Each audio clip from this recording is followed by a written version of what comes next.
Il est 20 h sur les antennes de ISEP TV. Mesdames et messieurs, bonsoir et voici les titres. Une nouvelle configuration politique se dessine à la suite des élections législatives. Les nouveaux partis politiques engrasant plus de sièges à l'Assemblée nationale renversent les partis classiques. Le Sénégal vit une généralisation de la flambée des prix qui n'épargne plus aucune denrée alimentaire et le constat donne le fourni aux commerçants. L'autre grand titre de cette édition, c'est la rentrée des classes. À près de 100%, plus de 4 millions d'élèves reprennent les classes ce jeudi. Ils sont 300 millions de malades qui souffrent d'asthme dans le monde et au Sénégal, la prévalence globale n'est pas encore évaluée. Quelques études parcellaires ont été menées et le nombre de patients asthmatiques constituait 10% des patients vu la consultation. La partie internationale de cette édition, ce sera avec Léopold John, la partie sport avec Elhazi Assar. Tout de suite, le développement. Bienvenue à tous et merci de vous informer sur ISEP TV. Une nouvelle configuration politique se dessine à l'Assemblée nationale. Au sortir des consultations législatives, les nouveaux partis politiques engrasant plus de sièges à l'Assemblée nationale dament le point aux partis traditionnels. Momodi Silla, coordonnateur de la communication des serviteurs, joint au téléphone par Diaksar. Dans le processus électoral, l'électorat est toujours fidèle. Ceux qui sont du Parti socialiste, ils vont voter toujours pour un candidat ou pour un leader socialiste. Ceux qui sont du Parti démocratique sénégalais, ils vont toujours voter pour le candidat libéral ou les leaders libéraux. Pour ceux qui sont des communistes, idem, ils vont voter pour les partis communistes. Ceux qui sont aussi des conservateurs, ils vont voter pour les conservateurs. Ceux qui sont aussi des écologistes, ils vont voter pour les écologistes. L'électorat, le vote était un vote idéologique basé sur une ligne idéologique et sur une ligne programmatoire. Mais aujourd'hui, cette tendance est en train d'être renversée petit à petit. Aujourd'hui, le système électoral sénégalais, le comportement de l'électeur ne s'identifie plus à partir des lignes idéologiques, à partir d'un parti politique. Ce n'est plus un électorat fidèle, mais c'est un électorat qui est volatile parce que tout simplement qui suit la logique d'un leader ou la logique d'une coalition ou la logique d'un groupe. Aujourd'hui, lorsque vous interrogez les élections présidentielles de 2019, les élections locales de janvier 2022 ou les élections législatives de 31 janvier 2022, vous allez constater que la plupart des Sénégalais ne votent plus pour une ligne idéologique, ils ne votent plus pour un courant partisan, ils votent pour un leader ou ils votent pour une coalition.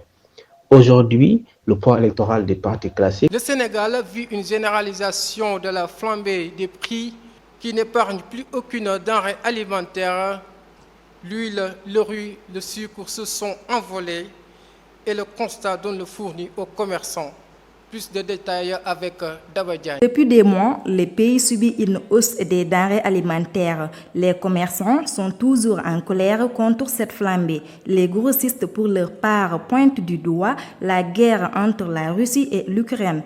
Les conséquences sont les plus néfastes pour les pays africains importateurs de nourriture. Cette flambée ne fait que s'accentuer dans les marchés, notamment le sucre, le riz et l'huile. À Thiès, les commerçants insistent sur la supervision des marchés. Il n'y a pas de contrôle dans ce marché. Les commerçants font ce qu'ils veulent. Il y a un manque total de supervision. Ils font du n'importe quoi. Les grossistes augmentent les prix du sac de riz à 7 000 francs et ils ne le vendent pas à des prix fixes. La flambée des prix n'a pas laissé les produits des ressources halieutiques, notamment le poisson et les crevettes, sont devenus également très chers. Les produits sont chers. Les ressources de la mer sont difficiles à avoir. Le kilogramme de crevettes, on nous vend ça à 8 000 francs CFA. Et nous, on le détaille par sachet. C'est vraiment dur. Pour aider les clients, on essaie de faire des produits abordables avec eux. La cherté de la vie quotidienne devient un problème majeur. Les vendeurs de légumes extériorisent leurs difficultés sur l'augmentation du prix des marchandises. Pour certains, le Covid semble être un prétexte sur cette situation. On doit faire une réduction des prix. Tout est cher. Le piment, le kilogramme coûte 4 500 francs. Le sac de choux à 25 500 francs. Le manioc aussi à 25 500 francs. Vraiment, c'est rare. L'inflation des produits alimentaires reste toujours d'actualité dans les ménages. Depuis cette situation, les difficultés quotidiennes n'ont cessé d'augmenter. Consommateurs et commerçants réclament des mesures. C'est la rentrée des classes effectives à près de 100%. Plus de 4 millions d'élèves du préscolaire élémentaire, moyen et secondaire à l'école ce jeudi. Le concept Ubutay Diangtaya est respecté dans certaines écoles, tandis que d'autres sont en difficulté pour commencer les études. Le compte rendu, Abdoutine. Au Sénégal, la rentrée scolaire est prévue tous les années au mois d'octobre selon les recommandations du ministre de l'Éducation nationale. Ce dernier, avec son concept de Ubutay Diangtay, fait l'objet de débats, à savoir si un tel concept est réalisable. À Thiès, au CM Amadou Koulidiop, ce concept a été respecté. Concernant Amadou Koulidiop, nous avons respecté ce concept Ubutay Diangtay. L'ensemble des professeurs étaient là. Pour appuyer les propos de ce dernier, les élèves à l'école élémentaire de Diassap soutiennent la même idée avec le démarrage des cours dès le premier jour. On respecte parce que depuis lundi, on travaille. Depuis lundi, on fait les travaux. Même si certaines écoles ont respecté le concept Ubutay Diangtay, il est très difficile pour les autres établissements de le respecter en cette période d'hivernage, comme ceux qui sont situés au sud du pays. C'est difficile dans certaines localités. Pourquoi difficile? Parce que des fois, si on va dans certaines écoles, c'est compliqué.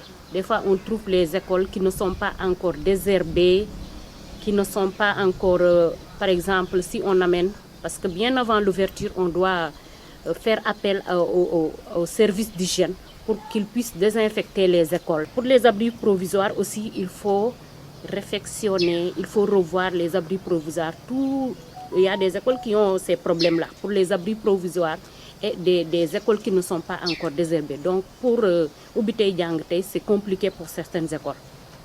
Par exemple, si on voit cette année, vous voyez que comme aujourd'hui, on a eu les pluies.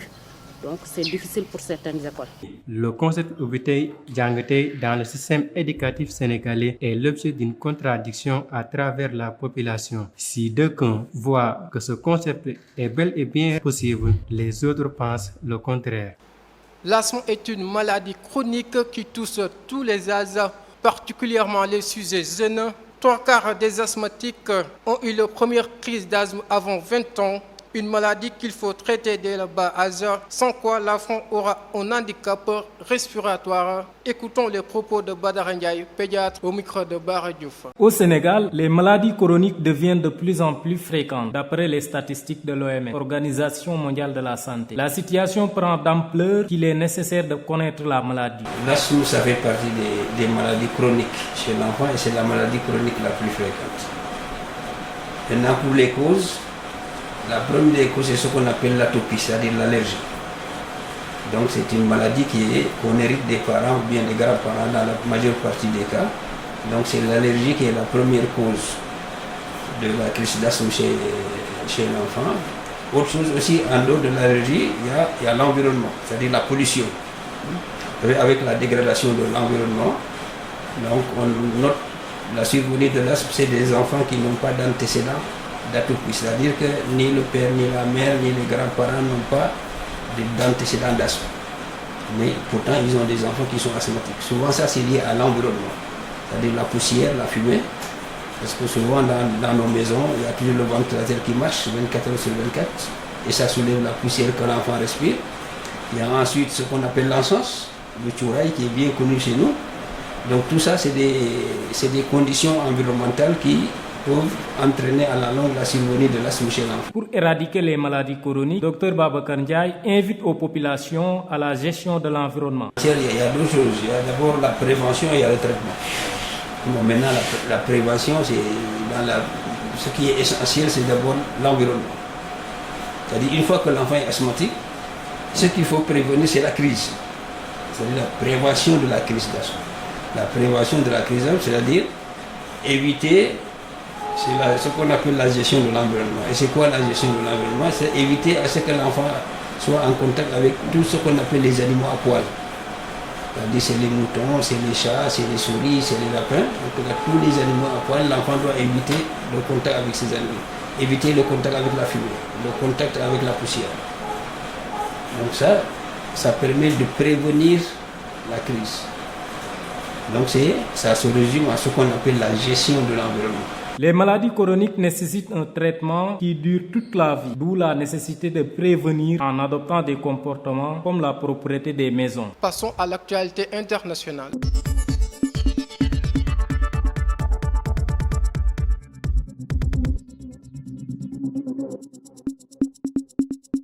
Des assises nationales ont débuté aujourd'hui au Burkina Faso. L'objectif est d'examiner et d'adopter la charte de la transition et désigner son président de troupe. Oui, le capitaine Meïda a lu le message du capitaine Traoré absent à la cérémonie d'ouverture des assises. Ces assises que rassemblent quelques 300 personnes représentant l'armée et la police, les organisations coutumières et religieuses, la société civile, les syndicats, les partis et les déplacés internes victimes des attaques djihadistes et qui frappent le Burkina depuis 2015. Rappelez que le 24 janvier, des militaires amené par le lieutenant-colonel Paul-Henri Sandaogo et regroupé au sein d'une zone appelée Mouvement patriotique pour la sauvegarde et la restauration, avait renversé le président Rochmar Christian Kaboré, accusé d'incapacité face aux djihadistes qui se sont multipliés au Burkina Faso. L'armée béninoise qui dit d'avoir déjoué un attaquant terroriste. Effectivement, au Bénin, l'armée déclare d'avoir tué 8 terroristes dans le nord-ouest du pays, cible de plusieurs attaques meurtrières depuis fin 2021.